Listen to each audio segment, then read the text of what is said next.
साड़ी भी पहन लिया करो। आज की कहानी है 2 स्टेट्स की। एक तरफ हमारी दुल्हन अदिति तो दूसरी तरफ है हमारा दूल्हा सागर।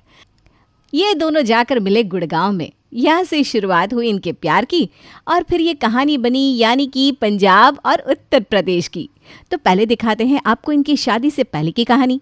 आपको लेकर चलती हूँ सबसे पहले सागर के घर कानपुर। कैसन बा बाबू, बहुत दिनों में आए इस बार तो। हाँ मम्मी, इस बार ऑफिस में बहुत ज़्यादा काम था इसलिए मौका ही नहीं मिल पाया आने का। अरे बाबू, हमको ना तुम यूँ बात घुमाया ना करो। अरे हम भी कच्ची गोलियाँ नहीं खेले हुए हैं जो तुम हमें यूँ घुमा दोगे। मेरी मम्मी ना लेडी डॉन थी अपने कॉलेज के समय में, है ना मम्मी? चल अब हमें मक्खन ना लगा, बता क्या खाएगा? मेरी प्यारी माँ। इस बार सागर पक्का करके आया था कि उसे इस बार अपनी शादी के बारे में बात करके ही जाना है। अगले दिन नैना, राकेश और सागर तीनों जब बैठे हुए थे। मम्मी पापा, मैं आप दोनों से इस बार एक बात करने आया हूँ। हाँ हाँ बोलो बेटा, इसमें इतना सोचने वाली क्या बात है, बताओ। बोल ना सागर, ऐसे चुप क्यों हो गया? मैंने एक लड़की पसंद कर ली है और मैं उसी से शादी करना चाहता हूँ। हाय हाय, हमारे तो करम फूट गए इन बच्चों को पढ़ा लिखा कर इतने बड़े करे और आज ये गुल खिला रहा है। अरे तुम भी ना, कहता हूँ कि ये एकता कपूर के सीरियल कम देखा करो, हर बात पर रोना पिटना शुरू। अरे पूछो तो सही, कौन है लड़की, क्या करती है? अरे इन सब से पहले पूछो कौन सी कास्ट की है। अगर कुछ गड़बड़ हुई ना तो हमें ये सब किटी छोड़नी पड़ेगी क्योंकि ये सब औरतें हमारा मजाक बनाएंगी। अरे अब हम क्या करें? अरे भाई पहले पूछ तो लो भाग्यवान। और जो तुमने दूसरों के मज़े लिए हैं ना, तो अब तुम्हारा समय आया तो काहे घबरा रही हो? लड़की पंडित तो है ना बेटा? लड़की पंजाबी है पापा। ला सुन ले, पड़ गई कलेजे को ठंडक। बड़े चौधरी बन रहे थे, हाय हाय अब हम क्या करेंगे, हम कहीं के नहीं रहेंगे। तो ये हुआ सागर के घर का फैमिली ड्रामा। अब आपको लिए चलते हैं सीधे अदिति के घर, क्योंकि अदिति भी आज अपने घर बात करने वाली है। अदिति अपने घर पहुंची जो कि है पंजाब के जीरकपुर में। अदिति बेटा, आज तो आ गई, बड़ा ही अच्छा किया। मैं तो तेरी मम्मी से कितने दिनों से कह रहा था कि अदिति को आए हुए बड़े दिन हो गए, पता नहीं हमारी अदिति इस बार कब आएगी। यस डैडी, मुझे भी ना बड़े दिनों से आप लोगों की याद आ रही थी। अदिति बेटा चल जल्दी से आ जा, आज मैंने गर्मा गर्म पराठे बनाए तेरे वास्ते, खाकर बता कैसे बने। यम यम यम। मम्मा सच में आपका जवाब नहीं है, ऐसे पराठे खाने के लिए तरस जाती हूँ गुड़गांव में। गोभी के पराठे, फ्रेश फ्रेश दही, मक्खन, चने की सब्जी, हाय हाय अब क्या ही चाहिए इंसान को। अरे खा ले बेटा अच्छे से, वैसे तो बहुत कमज़ोर सी हो गई है। कोई टेंशन है क्या पुत्र? तो अपने मम्मी पापा से शेयर कर दे बेटा, वहाँ अकेले जॉब में भिड़ी रहती है। मम्मी पापा आप यहाँ बैठो ना। मैं ना एक लड़की को पसंद करती हूँ, मैं चाहती हूँ कि एक बार आप लोग भी उससे मिल लें, क्योंकि मैं शादी जब भी करूँगी जब आप लोग इस शादी के लिए हाँ कहेंगे। अरे तो इसमें परेशानी वाली क्या बात है? लड़का तेनू पसंद किया है, बढ़िया ही होगा, अपना पंजाबी मुंडा ही होगा, गबरू जवान, लंबा चौड़ा। Mummy mummy. ज्योति जी रुक तो सही, उसको बोलने दीजिए। दस बेटा, क्या दसना है? पापा वो पंजाबी नहीं है, वो यूपी से बिलोंग करता है, उसका नेटिव प्लेस कानपुर है। अरे बेटा कानपुर, हम लोग तो कभी भी उस साइड गए भी नहीं ना, हमारा कोई रिश्तेदार वहाँ रहता है। लड़का कैसा है, उसका खानदान कैसा है, घर कैसा है? बेटा मुझे ना थोड़ी घबराहट हो रही है। अरे आपको घबराहट हो रही है, मेरा तो कलेजा ही फटा जा रहा है। नहीं नहीं नहीं, मैं अदिति इस रिश्ते के लिए हाँ नहीं कहने वाली। पापा मम्मी वो ब्राह्मण है और उनका काफ़ी बड़ा परिवार है, तो आप लोग इतनी ज़्यादा टेंशन ना लो। मैं अगले ही हफ्ते आप लोगों की मीटिंग फ़िक्स करती हूँ, आप इतना घबराओ मत। आप पहले उसे मिल तो लो, फिर किसी फैसले पर आगे बढ़ेंगे। एक हफ्ते बाद दोनों फैमिली की मीटिंग गुड़गांव के एक रेस्टोरेंट में फ़िक्स होती है। इधर से अदिति के मम्मी पापा आए हुए हैं, उधर से सागर के पापा मम्मी, दादी, ताई, ताऊजी, बड़ी बहन, छोटी बहन। इतने लोगों को देखकर अदिति के मम्मी पापा चक्कर आ जाते हैं और आपस में बात करते हैं। जरा देखो तो, ये यहाँ मिलने आए या फिर रिश्ता पक्का करने? इतने लोग थोड़ी ना मिलने आते, ये तो पूरा का पूरा खानदान लेकर आए। अरे ज्योति जी थोड़ा सा शांत हो जाओ। अदिति और सागर भी पास पास आकर खड़े हो जाते हैं। अदिति, भगवान जी से बस दुआ करो कि कैसे भी करके इन लोगों की ट्यूनिंग बन जाए। हाँ सागर, मैं भी ना आज पाठ करके आई हूँ, देखना वाहिगुरु जी हमारे लिए अच्छा ही करेंगे। तभी वेटर ऑर्डर लेने आता है। अच्छा आप लोग क्या खाएंगे बताइए, हम पहले ऑर्डर कर देते हैं जिससे आराम से टाइमली ऑर्डर भी आ जाएगा। छोले भटूरे, परांठे और छोला कुलचा मंगा लो। हाँ जी ये ठीक रहेगा, सब अच्छे से खा भी लेंगे। अब जब मिलन हुआ है 2 स्टेट्स का, ये तो होना ही था। आइए देखते हैं अब आगे क्या होता है। इधर छोला भटूरा, परांठे और छोला कुलचा का नाम सुनकर नैना जी की त्योरियां चढ़ गई। अरे यार छोला भटूरा कौन खाता है, छोला भटूरा हाँ। अरे रुको रुको नैना, परेशान क्यों हो रही हो? लेकिन तब तक तो रायता फैल चुका था, क्योंकि ये बात ज्योति जी और सुरेंद्र जी के कानों में जा पहुंची थी। क्यों भाभी जी, छोला भटूरा खाने की चीज़ नहीं होती क्या, जो आप ऐसे मुंह बना रही हैं? नहीं जी, हमारे यहाँ कोई नहीं खाता ये छोला भटूरा, वो भी होटल में जाकर। अरे मम्मी रुको ना, आप लोग जो भी ऑर्डर करना चाहते हैं करिए ना। हम लोग तो दाल रोटी और पनीर की कोई सब्जी खाएंगे। हाँ यही सही खाना होता है। ये पराठे कौन खाता है भैया? बस यहीं से उन दोनों के बीच घमासान शुरू हो जाता है। दोनों ही अपने कल्चर और अपने स्टेट को बड़ा बता रहे थे। दोनों ही परिवार राजी नहीं थे, लेकिन वो कहते हैं ना, माँ बाप को बच्चों के आगे झुकना ही पड़ता है। आखिर में दोनों परिवार मान जाते हैं और दोनों की शादी हो जाती है। शादी वाली रात, अदिति मुझे चिकोटी काटो ज़रा। अरे ये क्या कह रहे हो, क्या हुआ? अदिति मेरी प्यारी अदिति, मुझे ना सच में भरोसा नहीं हो रहा है कि तुम मेरी दुल्हन बनकर मेरे सामने बैठी हो। सागर, ये हमारे लिए एक सपने के सच होने जैसा ही है। बस कुछ ही दिन बचे हैं हमारी छुट्टियां ख़त्म होने में, फिर हम लोग फिर से अपने काम में बिज़ी हो जाएंगे। वो तो भला हो हमारी कंपनी का, जिन्होंने हमें पूरे 2 महीने के लिए वर्क फ्रॉम होम दे दिया। नहीं तो कानपुर से गुड़गांव बार बार जाना कितना टफ हो जाता। हाँ दीदी सच में, लेकिन सुनो ना, अब हम बात ही करते रहेंगे या फिर दोनों मुस्कुराने लगते हैं और लाइट बंद हो जाती है। अब अगले दिन बहुत तेज़ तेज़ कमरे के गेट खटखटाने की आवाज़ से अदिति की आंख खुलती है। बहू, अरे उठो ज़रा, देखो घड़ी में कितना बज रहा है, ये भी कोई समय है क्या सोने का? अदिति को लगा शायद बहुत ज़्यादा टाइम हो गया है, लेकिन जब उसने मोबाइल उठाकर देखा तो अभी घड़ी में 5:30 ही बजे थे। अदिति फटाफट तैयार होकर बाहर आती है, लेकिन उसे देखकर उसकी सासू माँ भड़क जाती है। अरे बहू, अभी तुम्हारी शादी को 4 दिन भी नहीं हुआ और तुम सूट पहन कर आ गई। घर में से बड़े बूढ़े हैं, इतनी देर तक सोना ठीक बात ना है। लेकिन मम्मी जी हमारे यहाँ तो सूट ही पहनते हैं और मैं सूट ही लाई हूँ ज़्यादातर। सुनो बहू, अब तुम्हारे यहाँ क्या होता था क्या नहीं ये हम नहीं जानते। यहाँ जैसा होता है अब तुम्हें वैसा ही रहना है। और रही साड़ी की बात, तो वो जो हमने तुम्हें चढ़ावे में दी है उनमें से कोई सी भी पहन लो। भाभी मम्मी बिल्कुल ठीक कह रही है, आपको सूट नहीं पहनना चाहिए। ये सुनकर अदिति उदास हो जाती है। बिना कुछ कहे अपने कमरे में जाकर कपड़े चेंज करके बाहर आती है। अरे बहू रानी, अभी तक तुमने नहाया नहीं? अरे बड़ा ही धीरे धीरे हाथ चलाती हो तुम। जाओ जाकर नहा लो, आज तुम्हारी पहली रसोई है। ठीक है दादी माँ। अदिति रूम में जाती है तो सागर उसका चेहरा देखकर पूछता है, क्या हुआ अदिति, तुम उदास लग रही हो? मम्मी पापा की याद आ रही है क्या? नहीं नहीं अच्छा सुनो, यहाँ सब ऐसे क्यों बोलते हैं जैसे डांट रहे हो? ये सुनकर सागर हंसने लगता है। अरे पगली, यहाँ की बोली ही ऐसी है, यहाँ लोग ऐसे ही बात करते हैं, तुम्हें परेशान होने की ज़रूरत नहीं है। अदिति के दिमाग में ये बात सेट हो जाती है कि यहाँ सब ऐसे ही बोलते हैं। अपनी पहली रसोई में अदिति सबको हलवा बनाकर खिलाती है और सबको हलवा बहुत ही ज़्यादा पसंद आता है।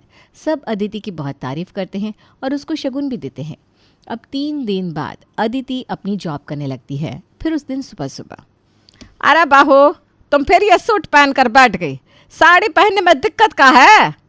वो मम्मी जी आज से ना मैंने ऑफिस ज्वाइन कर लिया है, अब पूरा दिन काम करना और साड़ी पहनना तो बड़ी अड़चन होगी ना। ये भी कोई बात हुई भला? इतना कहकर नैना जी चली जाती हैं। अब सब इंतज़ार कर रहे थे कि अदिति ही खाना बनाएगी। भाभी बहुत ज़ोर की भूख लग रही है, कहाँ हो आप? जल्दी से कुछ अच्छा बना दो। अरे दीदी मैं तो यहाँ बैठी हूँ और मेरी कुछ देर में ना मीटिंग भी है, बाकी सब कहाँ है घर में? सुमित ये सुन लेता है। वो उठकर तानिया के लिए बढ़िया से फ्राइड राइस बनाता है। भैया आप सच में बहुत अच्छे हो। तभी पीछे से नैना आती है। क्या हो रहा है यहाँ पर? हैं? तुम लोग क्या कर रहे हो? अरे बहू कहाँ है? हमें बहुत तेज़ भूख लग रही है। भाभी तो अपनी मीटिंग में है। मीटिंग? अरे भाई, अभी तुम्हारे पापा भी दुकान से आने वाले हैं। अरे मेरे भगवान, अब बहू के आने के बाद हमने सोचा कि चलो ज़रा तफरी मार आए। हमारी सखी सहेलियों से मिलाएं, लेकिन हमको तो ये लग रहा है कि हमसे बहुत बड़ा गुनाह हो गया। लाओ, अब हमें ही बनाना है तो हम बनाएं और तुम सबको परोसे खाने, और क्या। ये सब वहाँ खड़ा सागर और उसके साथ कमरे में खड़ी अदिति भी सुन रही थी। अदिति बाहर आती है। मम्मी जी, आप इतनी नाराज़ क्यों हो रही हैं? आपको पता है ना, मैंने आज से ही जॉब शुरू किया है। चलिए आप लोग परेशान मत होइए, मैं सबके लिए खाना बनाती हूँ। अदिति सबको बढ़िया खाना बनाकर खिलाती है। बहू, तुम्हारे खाने में तो स्वाद है। थैंक यू पापा जी।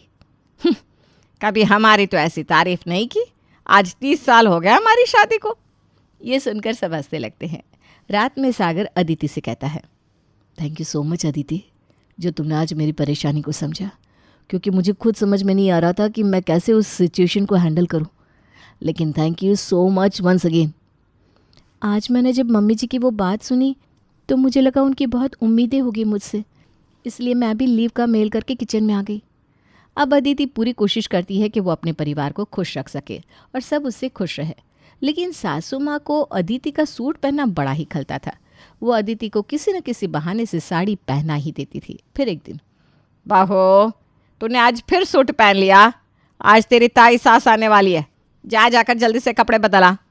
तब तक ताई सास की आवाज़ आती है। अब क्या, अब तो ताई सास आ ही गई। अरे नैना, तूने ना बड़ी जल्दी कर दी अपनी बहू को सूट पहनाने में। मेरी बहू को देख ले, आज शादी को 12 साल हो चले हैं, क्या मजाल की सूट पहन ले। नैना जी खिसिया जाती है। सही कह रही हो जी तुम, लेकिन यहाँ कोई मेरी सुने तब ना। अब तुम्हारी बहू तुम्हारी सुनती है, मेरी बहू को टाइम नहीं है वो अपने लैपटॉप से। अरे अब जाओ भी, क्या खड़ी हो बहू रानी, जाकर चाय बना लाओ। कुछ दिन बाद, बहू आज शाम को तैयार हो जाना। आज वो पनकी वाली मौसी के यहाँ उनके बेटे की सगाई है, तो हम सबको चलना है। मैं थोड़ा जल्दी निकल जाऊंगी क्योंकि मौसी के यहाँ जाकर बहुत सारा काम भी संभालना है। ठीक है मम्मी जी, मैं टाइम से रेडी हो जाऊंगी। और हाँ, ध्यान से साड़ी ही पहनना। जी मम्मी जी। शाम को सासू माँ तैयार होकर निकल जाती है और अब अदिति के तैयार होने की बारी थी। अदिति साड़ी को अच्छे से पहनने की बहुत ट्राई करती है, लेकिन साड़ी हैवी होने के कारण अदिति से संभली नहीं जाती।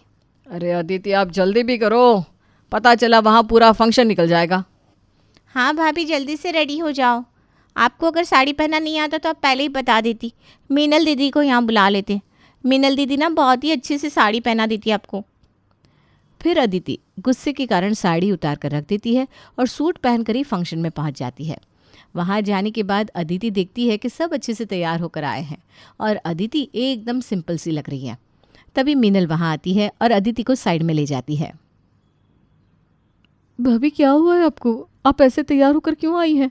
यहाँ सब आपको देख रहे हैं, क्योंकि ये बात तो सही है, यहाँ आप ही सबसे फीके लग रहे हो। दीदी सच बोलूँ तो मुझे ना ये चमक चमकीला पसंद नहीं है। ऊपर से मैंने आज साड़ी पहनने की ट्राई की पर मुझसे पहनी नहीं गई। ऐसे ही ठीक हूँ मैं। तभी सास भी वहाँ आ जाती है। बहू ये क्या है भला, हम तुमको क्या कर आए थे कि साड़ी पहनना, लेकिन देखो तो सही ऐसे लग रही हो कि। इतना कह रही थी कि मौसी सास भी वहाँ आ जाती है। क्यों अदिति, लड़ाई हो गई है क्या सुमित से तुम्हारी? नहीं तो मौसी जी, ऐसी तो कोई बात नहीं है। आपने ऐसा क्यों कहा? तो तुम ऐसी लूटी पीटी क्यों लग रही हो, इसीलिए कही ये बात। ला सुन लो, क्यों कही ये बात। अब अदिति को फील हो रहा था सबको देखकर, क्योंकि सबने एकदम वाइब्रेंट कपड़े पहने हुए थे। एक वही पार्टी में सबसे फीकी फीकी लग रही थी और उसे लग रहा था कि सब उसकी तरफ ही देख रहे हैं। अदिति सागर के पास जाती है एकदम रुआसी होकर। अब आप भी मुझे भाव नहीं दे रहे हो ना, क्योंकि आप भी अपने में बिजी हो गए, क्योंकि आज आपकी बीवी अच्छी नहीं लग रही है। अरे तुम पागल हो क्या? कैसे कैसी बातें सोच रही हो यार अदिति। वो भैया भाभी मुझे आज सालों बाद मिले। एक्चुअली भैया और भाभी 10 साल पहले ही यूएस से शिफ्ट हो गए थे। आज यहाँ मिले तो मैं उन दोनों से बात करने लगा। आओ मैं तुम्हें भी मिलवाता हूँ। सागर भैया भाभी के पास लेकर जाता है। अदिति जब भाभी को देखती है तो देखती रह जाती है। भाभी ने बहुत ही अच्छे से साड़ी कैरी कर रखी है और वो बेहद ही करीने से रेडी हुई है। क्या सोच रही हो अदिति? इनसे मिलो, ये है हमारी पूजा भाभी। अदिति, पूजा भाभी यूएसए में एक बहुत ही बड़ी पोस्ट पर है, एक मल्टीनेशनल कंपनी में। भाभी ये है अदिति, मेरी अभी हाल ही में हुई बीवी। कैसी हो अदिति, कैसा लग रहा है कानपुर में? मैं अच्छी हूँ भाभी, कानपुर में भी अच्छा ही लग रहा है। तब तक सागर को कोई आवाज़ लगाता है और वो चला जाता है।